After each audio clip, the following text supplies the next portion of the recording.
A big game in 4A this week. Top-ranked Cheyenne East coming off a big road win is on the road at third-ranked Thunder Basin. Pleased again to be joined by the head coach of the Thunderbirds, Chad Goff. And Chad, huge road win.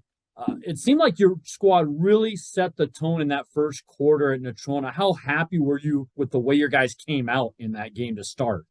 We were very happy, very pleased with the staff. The kids, like I said, the first drive was gotten some third down situations. We're able to convert those, so that's always nice. And then end up scoring, and then right away we get them to fumble, and we're able to convert that. And then right away we get a pick six, and that all happens so fast, and you definitely love it. You don't expect it, but very pleased with the way they came out. Now another big game. What do you look at when you see Thunder Basin having to go back on the road for a big game like that?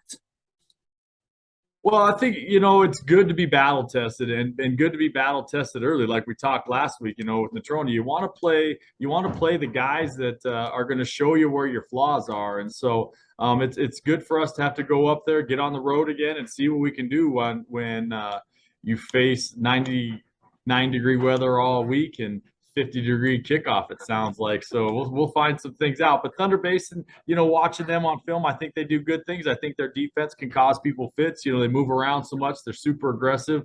The linebackers play well. And so definitely a good team to face this early. What are some of the big things that you are stressing to your team this week? Well, the one thing we always talk about every day is just get a little bit better. Be 1-0 in everything you do, and that's a big message to the offensive line. Like, just be 1-0 on this play. Whatever you got to do to be 1-0 on this play, do it. And we're still so young in the season that you just have to get better every rep, And so that's one thing we stress. And obviously with this heat, we stress drink a lot of water. I mean, it's so hot, but the kids have responded well, and they're picking up the game plan, and they're completing what we needed to complete so far. Is this, I don't want to say an easier matchup, but is it a little different in preparation because you guys are maybe a little similar, like to throw the ball around, spread it to different weapons, things like that? Well, I would tell you, like I said, we're similar in that sense. So it makes the scout team reps against our defense better because they're familiar with what they're doing. So, yeah, it definitely helps us helps our defense see things better. And then, we've played these guys a lot in the last few years, and they've been great games, and the kids look forward to this game. And so that always makes practice a little bit better as well. Chad, thanks again for your time. I appreciate it. Wish you best of luck. All right. Thanks, bud. Well, it's not our big school game of the week, but we are going to spotlight. It's a great matchup in 4A as top-ranked East on the road at third-ranked Thunder Basin, joined by the head coach of the Bolts, Trent Pakula. And, Coach, thanks so much for taking some time today. Talk a little bit about a 2-0 start. What are you seeing out of your squad so far? We've been pleasantly surprised. Not that I didn't think we could be 2-0, but the way we came out and played against Rock Springs, offensively especially, we just really did a lot of really good things, both in the run game and the pass game. Coming into the season, replacing a new replacing a 2-year starter at quarterback. And so there was a little question mark there for us, but Alonzo Aguilar, who's a junior who stepped in, and he's done a really nice job. He's completing about 73% of his passes, which, for a high school quarterback, that's pretty dang good. So, I'm really happy where we're at. Obviously, defensively, we probably need to figure some things out a little bit. We gave up too many yards against Rock Springs, but we're doing some things to fix that. So I think we're excited for the week. You go from one test to another test. What are your thoughts on Cheyenne East coming to town? Well, I think the first thing you think of is speed. They're fast as heck.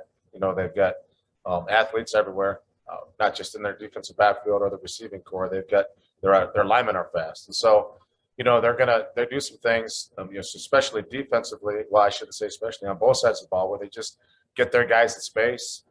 Whether it's on defense where they just get them in space so they can tackle and do some things there, and then on offense they just like to get the ball to their playmakers in different ways. Whether it's on jet sweep, it's counter, it's screens, it's pushing the ball vertically. So we have to defend every square inch of the field, and you hopefully you're in the right place at the right time. Do you like these tests like this back to back early in the season? Kind of see what your squad's made of in a big time situation? I do. I think, we kind of have the gauntlet here: Rock Springs, East, Central, and Sheridan.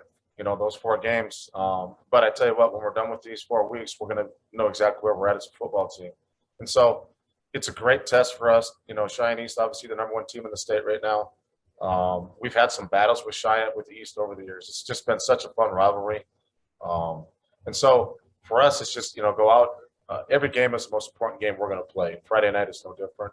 It's at our place, so that's good. But we're going to come out and we're just going to line up and do what we do, and hopefully we can come out on the top end of it. Trent, thanks so much for your time. I appreciate it. Best of luck on Friday. Absolutely, David. Thank you very much.